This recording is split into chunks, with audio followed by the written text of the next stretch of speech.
One. Welcome back to the Comic Book Bullies with Nerd is the New Bully. I'm your host, Leroy, with my co-host. This is Eli. Yep, we are back. And guess what, Eli? This episode is officially our 1 year anniversary. Damn, really? And we got nothing to talk about.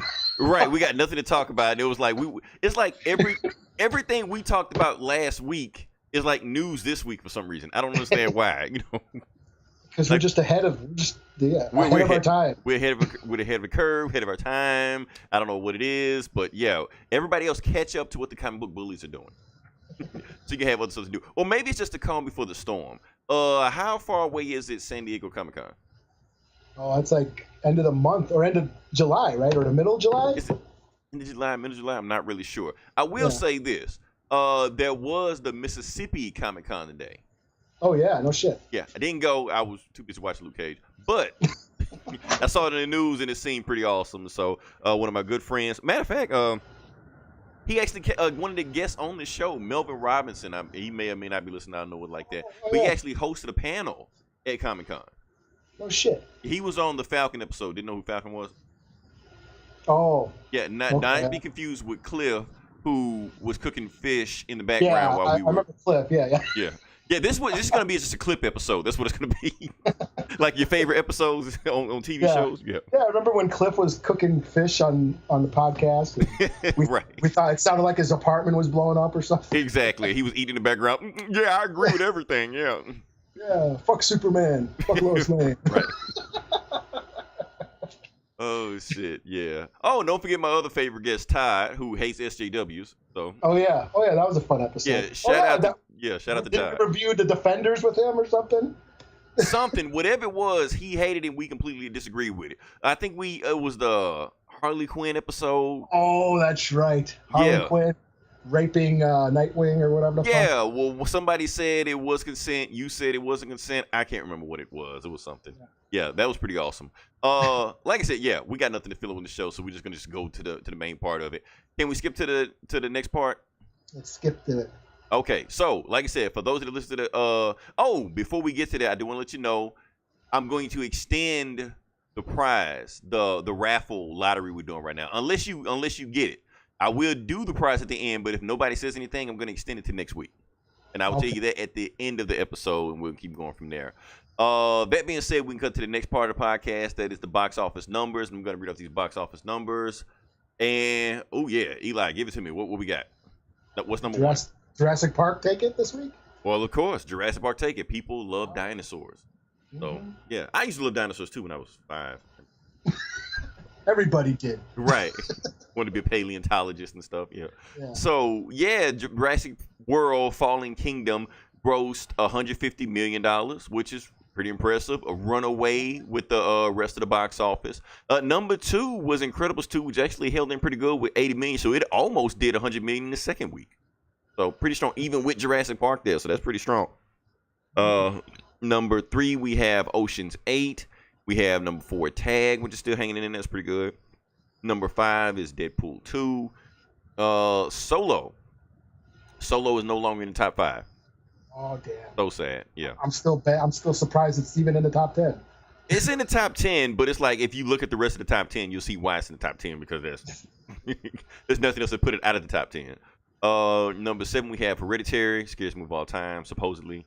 Superfly, let's pass that, don't care. Oh shit, really? Yeah, still hanging in there.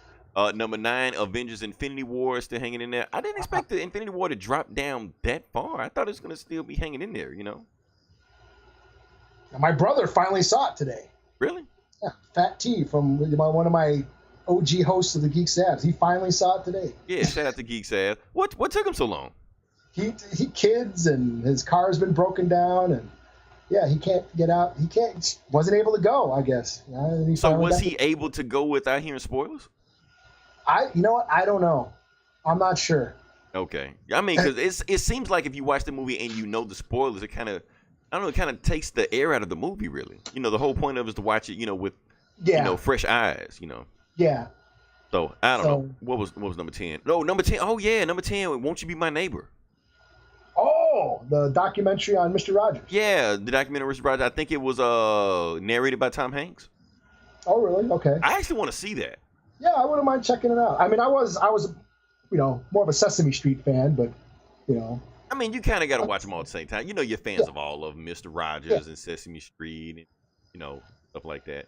So yeah, I mean, when Mister Rogers was on, it was a fun show to watch. It was harmless. You just watching and had fun. And he seemed like a really nice guy. Oh, every day when I'd watch him, you remember he'd come in and he'd change his shirt and all that shit, and then he'd change his shoes, and every time he would throw the shoe from one hand to the other, every day I was hoping he would miss it and drop. Because this is the day he's gonna drop his shoe, and he never did. I guess he had a jump shot like Steph Curry. I don't know. He never missed. You know who else I loved on that network? What's that? Bob Ross. Oh, yeah. Bob Ross is the most awesome guy ever. I mean, for those of you who don't know who Bob Ross is, I don't know why, you may be a younger listener. Okay, he was, as a matter of fact, he was referencing like a Deadpool trailer. He was a parody. But anyway, the white guy with the afro and had a really, really smooth, calm voice and would just paint, and we're going to paint these. These are mistakes. They're happy. I almost used to hate it when he came on TV, Eli, because if it was on the weekend and I'm flipping channels and then nothing is on and I just turn to Bob Ross, and if I leave it on for 5 seconds, an hour will pass by and I don't know what happened.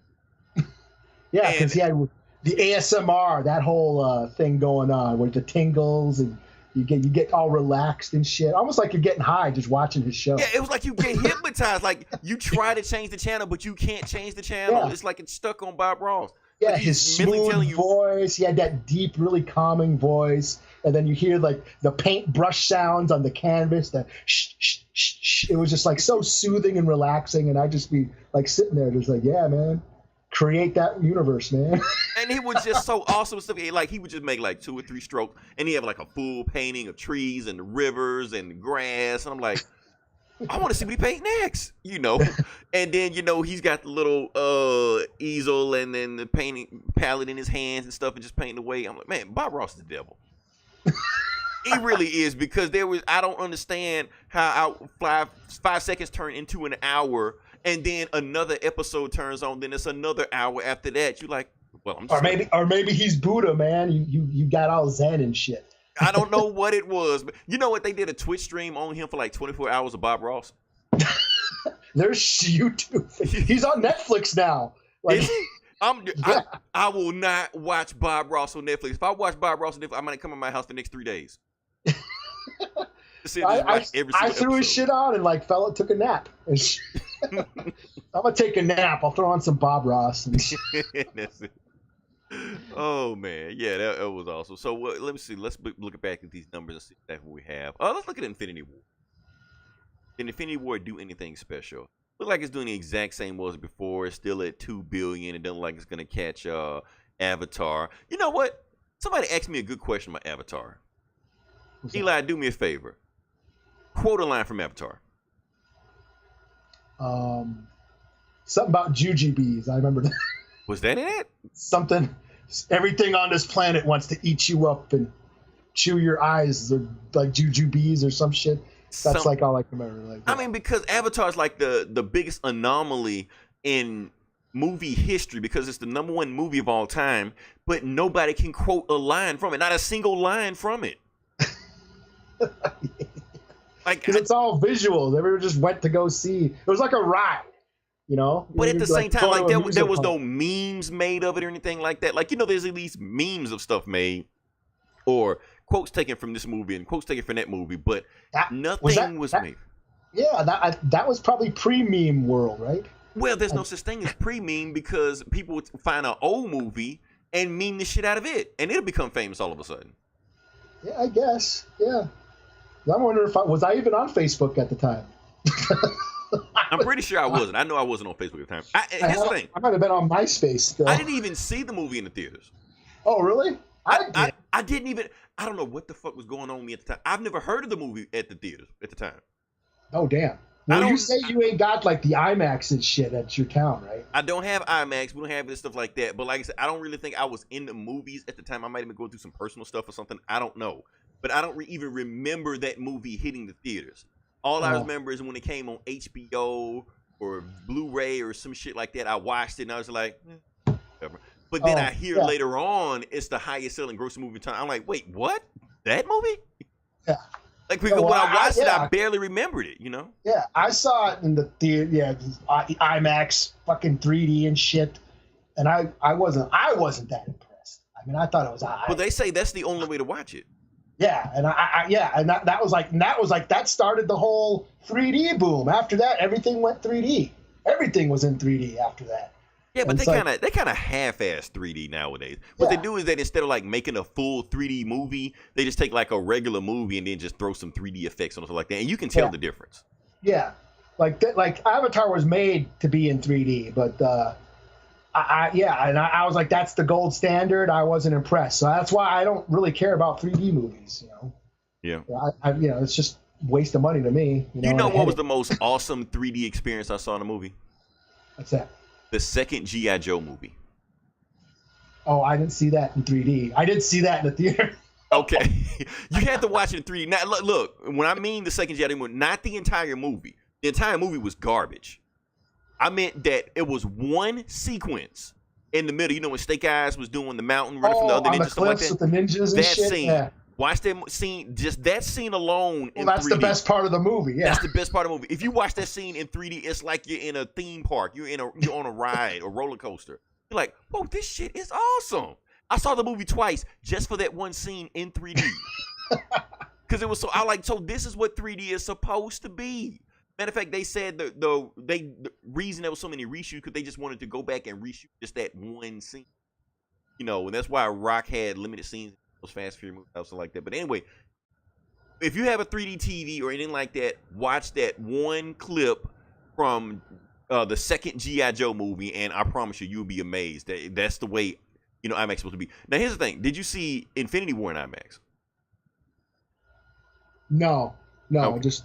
Okay. I mean, I saw it at the digital theater, but I'm just wondering because I'm just wondering how that movie was because they're saying it was the first feature-length movie to be shown in IMAX, Oh, like shot entirely in IMAX. Yeah, 100%. That one and Avengers 4.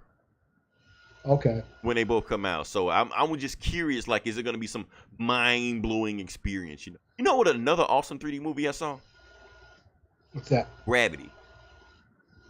I didn't see that in 3D. Gravity fucked my head up when I saw that shit on 3D. I was just like, oh my goodness, because all the stuff when Sandra Bullock was flipping over spaceships and shit, I was like, man, that shit was awesome. But then I went back and saw it on like HBO and regular TV, and I was just like, I thought it was pretty intense just in regular, but yeah. That shit had me on the edge of my seat in 3D. So, now, like whatever, like the what I could remember for 3D, other than. Like I saw like How to Train Your Dragon in 3D and like those animated movies look pretty cool in 3D. Like I took my kid to see a couple of them. Toy Story 3 and shit was Beowulf way back when. Wasn't it called Beowulf 3D? Yeah, it was like made for 3D like Robert Zemeckis. It was pre-Avatar. Mm-hmm. But it was all animated and that was in 3D. That was really cool. And that had 3D effects where like the dragon fire was coming out of the screen and blood was flying at your face and shit. Oh, crap. Like that was cool. But other than that, I'm not too impressed. I'm just not a 3D guy. I don't give a shit. I mean, it depends. But like I said, most of the time with 3D, they usually half-ass it. Yeah. It's only a very few times where they really take the effort to put 3D in motion. Yeah, I went and saw like Force Awakens in 3D. Just one of the times I saw it. I saw it in 3D just to say I could see it in 3D, and still I was like, yeah, it's all right. Yeah, it wasn't anything like that. None of the Marvel movies really impressed me in 3D. Like it's a few stuff that kind of jumps out. Like when Captain America throws his shield, and you see the shield like coming right at you. Like, ooh, that's pretty cool. But other than that, that's really about it. They didn't really go all out with that. You'd think that those Disney movies would really push the effort of 3D, but I guess they're kind of saving money on that stuff. I don't know. Yeah. So I don't know. Moving past that, like I said, nothing really happened to movie theaters. It kind of the same spot where it was. Oh, there is something I want to talk about. Okay, we're gonna keep going. We got number 10, number 11 book club, but number 12, Eli, is Gotti. Oh, really? Yeah. Is that even out? I heard they got shitty reviews. It had on Rotten Tomatoes. It has a 0. It's the first movie ever with that many reviews to have 0. So yes, there's a 0. But here's the thing. Gotti actually put out another trailer after the Rotten Tomatoes reviews, and they were saying, the critics don't want you to see this movie. Whose opinion are you gonna believe? Yours or a troll with a keyboard? So they're attacking, trolls and people and critics, Just so, but like I said, I don't know. I think John Travolta is done. I don't know what it is. Is somebody just don't like him? I don't know. I wouldn't mind checking. Like, I would have waited for Netflix or something, because I like a good gangster flick, and you know, Gotti's a real guy and shit. I was interested in seeing it, but I wasn't gonna go to the theaters. And I think that's the route they should have went with it. They should have just went right to Netflix with that movie. Oh. And it probably would have did a lot better, even if it was bad. Look at Bright. Bright would sucked ass, But at the same time, it probably did good monies on Netflix. But if it was actually in the movie theater, people would have shit on it. It might have killed Will Smith's career, And with I know that you're a big fan of Will Smith, but John Travolta the same way. Like I said, if he would have put that movie on Netflix, people would have watched it, whether they liked it or not. To be like, well, at least I didn't have to pay for it, even though you technically pay for it, but don't feel like you're paying for it. Especially now, because they got like all the Godfather movies on there, like Casino and Goodfellas, Scarface. Right. They're all on there and shit, and yeah. Right. Scorsese's working on a Netflix movie right now. Yeah. It would have been perfect to put it right in there, right? Right after watching, Casino or Goodfellas. Gotti, It makes starts you in 5 seconds. Yeah, they'll start it in 5 seconds. So you have to watch it. Exactly. It makes you wonder, did they even think about that for a second? Like, instead of, going to the theaters, just tell it to Netflix, I don't know. Maybe. That being said, we can move on past. Yeah, now we can move on past the like I said, we got a bunch of Comic Cons coming on. Tom Holland was at a Comic Con very recently, and as usual, he can't keep his mouth shut. We don't know if this was planned. We don't know if Marvel, gave him this information so he can leak it, or he leaked it without the information. But apparently, he has revealed the title to the next Spider-Man movie, which is Far From Home. Now, whether he's saying he's going to be Spider-Man in the movie, he didn't reveal that, because he said, hey, I'm a pile of dust at the end of the last movie, so I don't know what's going to happen. So he didn't spoil that much, but I don't know. Maybe they did give him because I think that movie comes out next year. Yeah. So, yeah, Marvel is really like after Infinity War. Yeah, I think it's like the first movie. I think the 3 movies they got coming out, they got Captain Marvel, of course, is going to be beginning of the year. Then Infinity War, then Spider-Man. So I think they got 3 movies coming out that year also. Although technically, it's a Sony movie, so whatever. Doesn't matter. That's what's happening. So pretty interesting. I don't know if they leaked information or just gave them information. And I don't know exciting how Comic-Con is going to be this year, because Marvel is going to skip it. Yeah, that should put that. I'm sure everybody who bought tickets to it this year are thrilled. Right. So that means, but at the same time, that means DC can just really put on an epic event, for theirs, since Marvel's out the way. We'll see where they go from there. Oh, let me see. Trying to see what happened on the DC side of it. Yeah, DC. They announced some new stuff with their movies coming out. They got the Joker movies coming out. They're saying they're trying to get Robert De Niro to play in the Joker movie. I don't know. One of the Joker movies, to play a character, because I heard it's supposed to be. Is it Joaquin Phoenix? It's supposed they got like 5 Joker movies. I don't know which one is doing what. But like one that Scorsese's did, like Scorsese's producing one. Yeah. Okay, that may be the Joaquin Phoenix movie, I think. Yeah. Yeah, with Jared Leto doing the other one. But I think they said the Joaquin Phoenix movie is the one tied to the DCEU. Even though they said at first, Jared Leto, I don't know what the fuck's going on with this. Why are we getting so many Joker movies? It's like they're trying to make up for Suicide Squad. Right. Oh, you wanted more Joker in your movie? Here you go. Yeah, 5 movies all about him. Nothing else but him. I mean, at least put Batman in or something like that. They said it might be based off the Killing Joke, but who knows? I don't know. That being said, like I said, we got a chance to take a look at that. Now, I guess we can talk about what happened on Netflix. Like I said, we're not going to do an entire episode of this, even though we did a few episodes on the Netflix one. But we're just going to briefly talk about this, and this is Luke Cage Season 2. Mm-hmm. Like I said, Eli, you got a chance to get to at least episode 7. Yeah, I'm about halfway through. You're about halfway through. And I got a chance to get at least the episode. Well, I finished it. Yeah, I finished it actually like 2 hours before we started doing this podcast. I was going to actually do a review on Outright Geekery. Sorry, Ryan. I was going to get around to it, but didn't get a chance to. But I'll probably get to it later on. So, Eli, let me ask you. Like I said, you're on episode 7. We're not going to spoil anything, but just how are you feeling about it so far? I mean, at this point. I'm really into it. I'm really digging it. More so than I think the first season. And I think because I know what to expect from it now. I think with the first season, there was all these expectations. I was expecting to be all this action and all this shit. And I was a little disappointed that it was more of a drama, a crime drama. So going into this season, I'm like, that's pretty much what it is. It's a crime drama. It's, it's The Wire. It's The Sopranos. It's Miami Vice. You know what I'm saying? Law and Order, So with that in mind, I'm really into it. I'm really into the whole, gangster story, and him fighting this crime and the war on the streets. And, it's really focusing more on character beats and moments and family, and, the family dynamic and shit with all the characters. I don't want to get too into details of, what's going on with the characters, but yeah, I'm into it. I'm really like, I was like, shit, last night it was like 3 a.m. and I was like, damn, I want to watch another one, but it's 3 a.m. Right. So I was like, yeah, but I'm really into it. I am into it. Okay, because a lot of people said like in the first season, around like episode 7 on the last season, is about where the show kind of got off the rails, where basically that's around the time when Cottonmouth died on the first. Yeah, Spoilers for the first. That is true. Yes, that is true.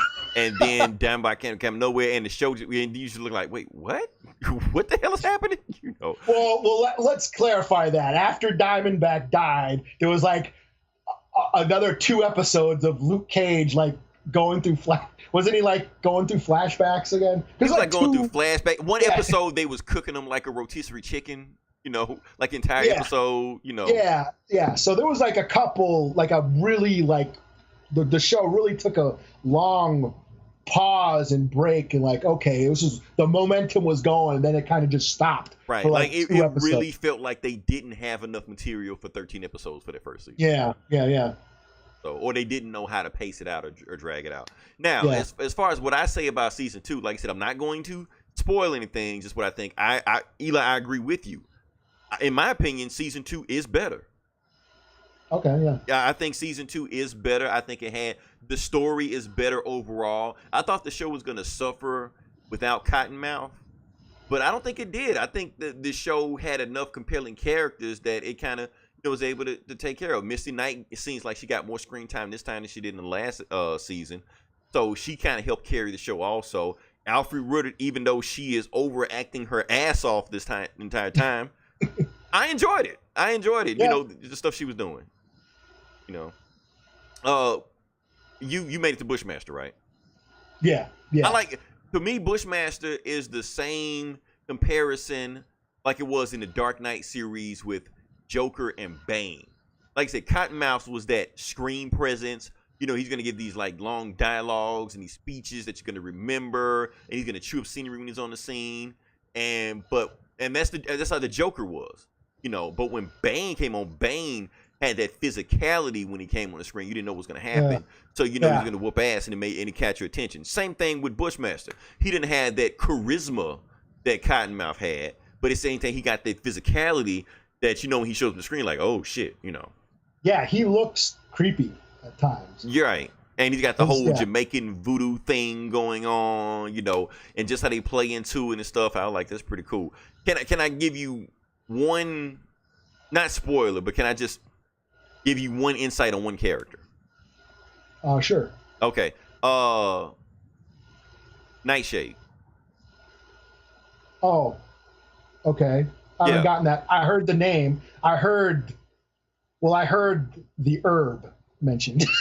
You heard herb. That's right, because like I said, we talked about the character Nightshade in the comics. So for those that don't know, when you finally make it to the end of the episode, yes, Nightshade is a Luke Cage / Black Panther villain who uses like chemicals and poisons and darts and all kind of shit like that. And she's in the she's all through the show. Like I said, you've already seen her. I'm not gonna say who she is, but you've already seen her. So that's all I'm gonna say. Well, if we're gonna mention her, or shit, sorry, we might as well. I seen this.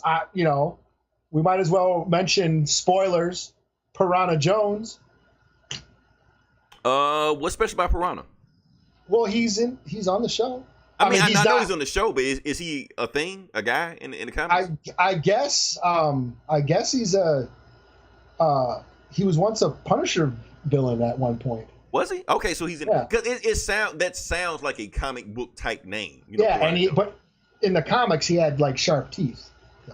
Oh, like a piranha. Okay. Yeah. So is he a lawyer or is he like just a regular ass supervillain that just attacks people? Yeah, he was just a supervillain. Okay, yeah. That's one thing about Luke Cage. Like they'll take a character but make him real world. You know. Yeah, and see that's what I'm liking about it, because it's not, because yes, they could have totally made this campy and totally turned it into Dolomite or Black Dynamite. You know what I mean? Right. But they're not. They're going a more serious, grounded world, Yeah. It just happens to have superheroes in it and shit. And I like that. I like that it's more of a serious drama like The Wire or something like that. And I feel like in this show, like I said, not to spoil anything, but I feel like in season 2, they grounded it more than they did in season 1. Like I said, when Diamondback showed up the movie, the show just turned into an insane, it turned into a comic book, basically. Yeah. Yeah. But the tones clash. Because you can't have Wire and Black Superman in the same show and think that's going to mesh. It doesn't work like that. Where this, I felt like it had a pretty even tone. Like what you see in the first episode, it doesn't, like the tone doesn't switch. It's pretty much just like that the entire time. So I appreciate that. And I like that. I'm enjoying that aspect, that it is a more serious, crime drama, and without being so cheesy, because it's like, I like the style of the show, I should have thought of this out a little more, but because I haven't seen the whole show yet. I mean, all the episodes, but I like that I like the tone of it, the way it looks, that it, the music, everything, especially the reggae, the Jamaicans are in the Jamaican gangs, and they got all the Jamaican going, and then they got the blues. The guys talk about the blues, and there's that one scene. I'm going. Spoilers, but when they're talking about the roots, I think Bushmaster was talking to Mariah about the roots and where our past comes from, and the guy is playing the blues on the stage and shit. I was like, wow, this is like really well done. It's really from a black perspective, and I'm really digging that tone of it. And that's why I'm wondering. That's why I'm wondering, because shout out to Eric. Eric, we had a conversation about Luke Cage today. And he was asking me, like, was the music better in season 2 than season 1? And I can't really say, because, yes, if you want to play it in your car, season 1 is a better soundtrack. But season 2 accents the show better. Like, it's certain song cues when you hear it actually. For instance, like I said, you're in season 7. I mean, you're in episode 7, so I can spoil some things for you. I'm not going to spoil too much. Like, for instance, whenever you hear reggae music, in a car, shit's about to go down. Yeah. Like, oh shit, reggae music playing. That's the crazy ass Jamaicans coming. So but it's still Adrian. Isn't it still Adrian Young doing the score though? Right. I didn't look. Probably is. Yeah, because he scored. I mean, scoring wise, and he did that album with Ghostface, that 12 Reasons to Die. Like he scored, and he used some of that music in the first season. With that jazzy band, it's like a live band, and then Ghostface raps over it. He composed all that music and used some of it in the first season, and it sounds like it's the same, like score wise. I'm not talking about like the music you hear, like the artists, but the score is still the same. And wasn't it, what's his face, Muhammad from Tribe? Yeah. Didn't he do something like that? Wasn't it the two of them? I gotta look, because I end up skipping intros, and then the episode starts before the credits roll. So I suppose I should look to see. Well, all it ever says is just the director and the writer. It doesn't say anything else. Yeah, and that's all I'm seeing. So I'm not even looking to see if it's Adrian Young, and but still the feel, the music is there, the tone is there. All these, the perspective is all there. You know, it's cool. You know, I'm into it. So yeah, like I said, I enjoyed this. It has some, like, the story wise, it has some twists and turns to it, you know, that I didn't expect coming. So the story had me engaged, the characters had me engaged the entire time. I can't talk much more about it because then I'm gonna start getting the spoilers. So I guess we could just move past Cage. And so, but yeah, like I said, if you haven't seen it, definitely like it. I like it better than. So if you like Luke Cage 1, I definitely say it's better than like this. I liked it better than Jessica Jones season 2, you know, which I completely forgot I even watched that show. This actually put faith back into Netflix because I just thinking like, oh, they just don't Netflix. I don't really care about these shows. But watching Luke Cage season 2, I'm like, okay, that's the, you know, the feeling I had getting these shows on here. That's what Netflix give me. This is what makes it different from, say, like the CW, you know. Yeah. Because like after the Punisher, I was like, Right, Punisher, then Jessica Jones, and was just like, okay. Well, I mean, I enjoyed Jessica. I'm more of the probably because I like her character. I mean, yeah, they did drag out, but I like her as a character, so she works for me, and she got me through that season. But yeah, I mean, as far as like, you know, after coming out of the Punisher, I kind of like, yeah, I mean, Daredevil better come out quick, or else I don't give a shit. So. But then after I'm in the middle of Luke Cage now, and I'm really into it, you know. So yeah, like I said, pretty awesome. That being said, like I said, I got no video game news right now. I guess we can move right. Oh, we do have some video game news. Okay, if you're listening, Steam sales have started. So if you have a PC, you probably already know about Steam sales going on right now. I just bought NBA 2K for $10. I will be playing it after this. So want to watch me Twitch stream that? Cool, go for it. Yeah, that being said, I guess we can move right to the comic book section if you want. Sure. You better start because I only got one. You only got one? Damn, I only got a few myself. Yeah, like I said, this is the part where we pay the bills. We can talk about the comic books on here. There's a few we read. It wasn't too many books that I just had to read, but it was a few I just said as I said I was going to read. So yeah, I'm gonna review them first. So the first one we're gonna talk about is Justice League #2. Okay. Like I said, they just started. This is Scott Snyder's run. We're going to continue on to it. Let's see if I can pull it up, but it's not pulling up for me right now, so I'm going to just go off the top of my head. So basically what we have is the beginning of the book starts off with Lex Luthor in Kansas. You know, we don't know if it's time has started or time back. But anyway, he's in Kansas, and he's talking to this biker gang, and he's saying, yeah, I wanted to invite everybody over here because this used to be a place where my dad used to come. You know, right before he used to whoop my ass, you know, and get drunk. So I just wanted to meet everybody here and just want to let you know that, 1, I bought this place. 2, I'm about to blow it up right now in 5 seconds with everybody's in it. You're like, wait, what? You serious? Yeah, I'm serious. Matter of fact, my entire suit is bulletproof, right? My entire suit is bomb-proof right now. So, bye. And then he gives them 5 seconds to run out of the building. He was like, while you guys are leaving, why don't you take this door? He was like, there's no door. He was like, and then he looks at the door and it starts glowing. He's like, So he jumps through the door and it has like a logo on it. And when he jumps through the door, then the entire place blows up. So it's just a little flashback with Lex Luthor. Anyway, we come back to present day and we see John Stewart is on a mission. He just captured this, you know, this convict or whatever, like the space convict, something like that. And he's taking him back to Oa so he can be processed. But before he can go there, he gets a message from Swamp Thing, who is now a Blue Lantern. And John Stewart said, like, Swamp Thing, why are you here on my ship? He was like, because I got to get a message from you from Batman. And then Batman has like this Swamp Thing image where Swamp Thing is showing him what Batman looks like. And Batman is telling John Stewart, well, I'm not the one to talk to you. It's really Martian Manhunter wants to talk to you. But mainly what we need to do is that we want you to join the Justice League. And John Stewart is telling him, no, I don't have time for this. I got my other stuff to go on. He's like, no, you need to help us out right now because you know everything that's going on. The source wall is breaking down. The multiverse is about to die. And you and the Green Lantern Corps know more about the stuff than everybody else do. So we need your help to help us out. You're like, yeah, I'll think about it. And then hangs up on him. Oh, so while that's going on, we also get, back the Justice League is... We were talking about the totality, and they said in the Suicide Squad decided to send Killer Croc in to find out what's going on with totality. When he came out, he became like this huge dinosaur Godzilla monster that was perfectly designed to stop anybody trying to attack the totality. For instance, Killer Croc can now breathe kryptonite smoke, and he takes out Superman like nothing. He has something that can stop the Speed Force if Flash gets next to him, stuff like that. But eventually, they are able to take him out because Martian Manhunter eventually takes him down. While they're back at the base, they try to strategize, see exactly what's going on. Martian Manhunter and Superman said, look, we're going to go into the totality and find out exactly what's going on because we got to stop this thing right now.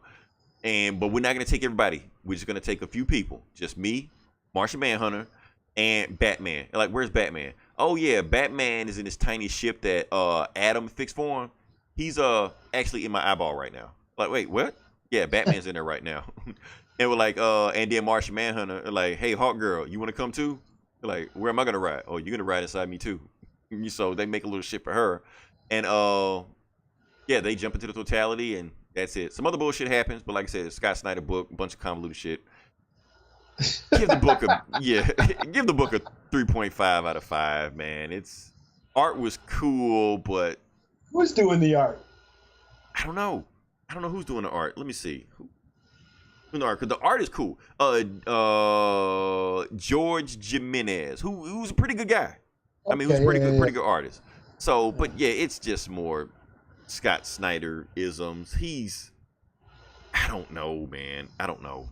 I love this Batman run, but this Justice League book, this one and the last one, they're tough to get through. It's kind of a slog. I don't know. Yeah, I mean, I was thinking about checking them out, but I mean, hearing you talk about them, I'm like, I'll just. Yeah. Even when I was talking about it, I was like, I don't even want to talk about this. So yeah, I'll let you, do your book next. Okay, well, you're gonna love this. I have Batman meets Archie. Wow, another one of those. Okay. It's Batman 66. Oh, the old one. Okay, gotcha. Yeah. So basically, it starts out in Poison Ivy is attacking some science fair in Riverdale. She's got like this big plant monster attacking everybody, and these like Cabbage Patch green men that attack everybody. Batman and Robin show up and they're kicking ass, but while that's going on, Bookworm. I don't know if you remember Bookworm. He's one of those. Don't. Oh yeah, was it? I remember Egghead, but that's not the same guy, right? No, this is Bookworm. He's stealing like this really rare book from the science lab at that fair, that science fair. And it turns out he helped Ivy escape to create a diversion, And so while Batman and Robin and Batgirl shows up and she's fighting, while Batman and Robin are, fighting with these, jolly green giant dudes, Batgirl is fighting Poison Ivy, and she kicks her ass, and it's all good. And then we go to the villains, back to Gotham, and Joker and Riddler, Penguin, Catwoman. They're all like, "Hey, did you hear about Bookworm breaking Poison Ivy out of Arkham so he could go rob this, the science fair in Riverdale? And he got away too." It's like, hey, you know what? Riverdale, like, there's nobody protecting Riverdale, but Gotham is always, every time we do some shit in Gotham, Batman comes and fucks it up. So why don't we go to Riverdale since there's nobody protecting Riverdale? So yeah, we'll get Siren. I don't know if you remember Siren. Joan Collins, she played Siren, one of the villains. I don't remember that one. Well, she just like sings a song and it like hypnotizes dudes and shit. So they get Siren to like broadcast these radio waves over Riverdale, and all the men in Riverdale go into this trance, and like we go to Riverdale, and Veronica, her rich dad like basically runs off and jumps in a van, and she's like, wow, my dad's acting weird, and she's at school telling everybody like, hey, my dad's acting really weird, man. All the men are, they're in some kind of trance and shit. And so she tries to go to the cops, like, hey, tries to tell him, but even the cop he's acting weird too. So it's just, I wonder what's going on. So she goes and gets some nerdy guy. I can't remember his name because I'm not an Archie fan. I'm sure he's somebody. It's not Jughead, but it's some nerd from the Archie world or whatever. And he brings her back into his laboratory. And he said, yeah, I'm picking up some weird frequency in the air. Let me try to like break out of it. And he's like, he turns his radio to another frequency. He's like, hello, we need help in Riverdale.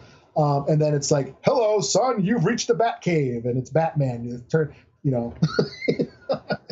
So it's like, yeah, you've reached the Batcave. I'm at your service, and it's to be continued. So, it was fun. It was campy. It was mainly just like a Batman 66 episode. There's all that, campy, Robin, holy horticulture at Batman, and, and the narration, you can totally, tell the, meanwhile, in stately Wayne Manor. Yeah, the vile villains leaving Gotham for good, or will they leave it for evil? Find out next time. Same bat time, same bat channel. Yeah, and it's all drawn in that really cartoony, old school Archie artwork, so it works. It's fun. It's it's bullshit filler. It's a shitter book. Read it while you're on the shitter. It's fun. Read it in 5 minutes. Okay, so who published this book? Like, who's the publisher? This is let me see. It's whoever Archie, right? Archie Comics. Okay, yeah, because Archie, yeah, they DC. What's a DC crossover? It's fun. It's campy. It's not to be taken seriously. Leave your brain at the door. Mm-hmm. I give it a 4 out of 5. I'll see where it goes, just because I'm bored. If I'm bored enough to pick up the second one, I will, and give it another whirl. But yeah, it's like I said, it's junk food for the brain. Okay. Leave your brain at the door. Okay. So, like I said, the next book I'm going to review is Man of Steel #4. Like I said, you're going to keep it up. We got 6 issues of this miniseries, so we're just going to keep it going, just see exactly where it goes. And like I said, the book starts off with Superman and Supergirl. They find Rogue Gulzar standing on top of a building. And Supergirl is the first one attacked because they know he destroyed the city of Kandor, that little bottle city. So they just go attack him. Rogue Gulzar pretty much smacks the shit out of both of them. He endangers people. Superman's got to save people at the same time while beating him up. But Rogue Gulzar is so powerful, he's got this staff that can just blast the shit out of Superman, and then he just beats Superman in the unconsciousness. And remember that whole Action Comics 1000, that shit Bendis run? Okay, yeah. Okay, after he blacks out, it picks up after that story, So so Superman wakes up, and Hal Jordan is standing there. Green Lantern standing there. He's pretty much asking everybody, okay, can somebody please tell me what happened? And then pretty much everything the bystanders are saying is everything that happened in Action Comics 1000. And Superman is saying, yeah, I don't know who this guy is, but he's saying he destroyed Krypton. He's saying he told Jor-El he's going to destroy Krypton. And now he's coming to wipe out the entire bloodline. He was like, Hal Jordan, okay, this seems kind of serious. I got to call this in. I got to tell the Green Lantern Corps what's going on, because if we got this genocidal maniac going around killing Kryptonians, they need to know about this stuff. So he flies off. And he talks to Supergirl, like, okay, where did he go? Like, I don't know. He just disappeared. For some reason, my X-ray vision doesn't work on this guy. None of my super senses work on this guy. He can just appear in front of me at any time he wants to, and I can't tell. And then Supergirl just gets pissed off and she flies off because nobody can find the guy. And so, and then Superman starts thinking, oh, if he's trying to kill all Kryptonians, trying to wipe out my whole bloodline, maybe he's trying to wipe out John too. His son John, because he's also Kryptonian. And then they have a flashback of what happens with them, and apparently Lois and John went with Jor-El. Jor-El, Mr. Oz was all crazy shit like that. So apparently he's yeah. So he's still around. He wasn't wiped out of reality by Dr. Manhattan or Mr. Mxyzptlk or whatever like that. He's still around. So apparently they're with him. So Superman knows the only way to contact him is to go to this Fortress of Solitude. But the thing is, Fortress of Solitude was destroyed. So, but he flies there anyway. Goes to Fortress of Solitude, tries to find exactly what he's looking for, and then steps out of the shadow is Rogue Gulzar. He's like, oh shit.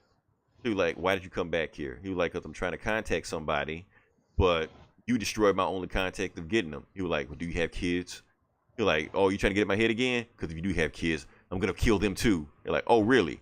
And then Superman just starts like glowing, and like this red aura go around it. And then, boom, he super flares and nukes the entire Fortress of Solitude. That power he had back with Jeff Johns, whatever like that? He does that power. So that's how the book ends. Yeah. Give it a 3.5 out of 5. One of the weaker stories in there. Like I said, it was just pretty much most of the book was just Rogol Zar and Superman just fighting, which you've seen this shit 1,000 times. Superman beating up an alien dude or whatever like that. So typical shit. Yeah. And so yeah. So I guess it's back on me. Yeah, that's all. I got it. That's all I got. Okay, cool. All right.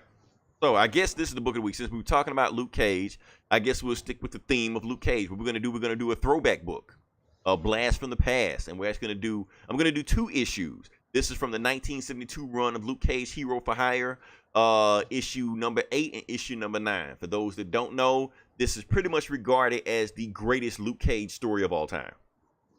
This is, and just to spoil it for you, this is Luke Cage versus Dr. Doom.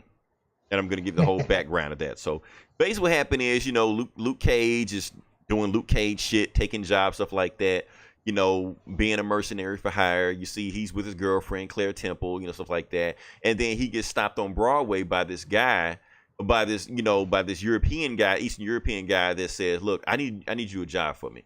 It's a simple job. It's $200. There are these 4 black guys that's hiding out in Bed-Stuy projects, and I need you to go get them. The reason I need you to go get them because Bed-Stuy is a whole bunch of black dudes, and you're black, so you do the job. You were like, I ain't stepping in there. Right, I'm not stepping into Bed-Stuy. So he was like, okay, yeah, I'll go there. I'll go find these guys, stuff like that, and that's it. So Luke Cage goes to Bed-Stuy. Before he can do anything, he gets jumped by 4 guys before he can start anything. So he fights the guys off like that, smacks one of them a little too hard, and finds out one of the guys is a robot.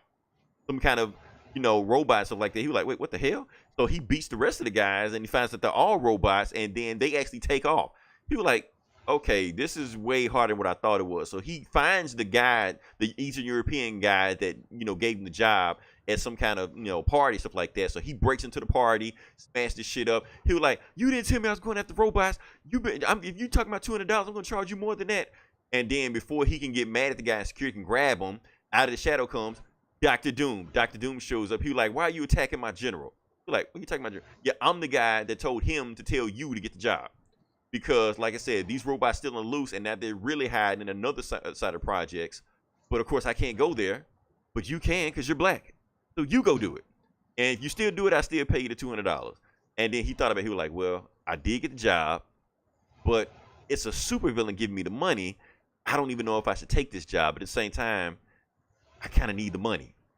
So and plus it's bad business if I just cancel the deal on right now because Dr. Doom's not doing anything evil. He's just doing regular shit. So I'm going to just go ahead and take the money and that's it. So he goes to the other projects. I can't remember the projects he went to.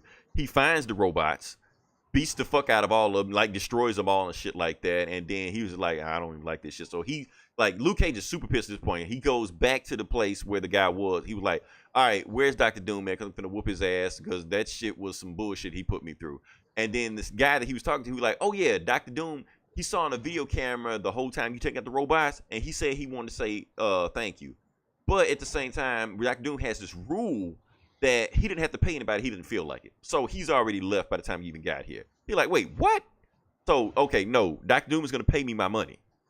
So he since Dr. Doom is a bad guy of the Fantastic Four, he decides to go to the Fantastic Four, and he talks to Reed Richards. He's like, look, I need you to help me get to Latveria because Dr. Doom owes me money.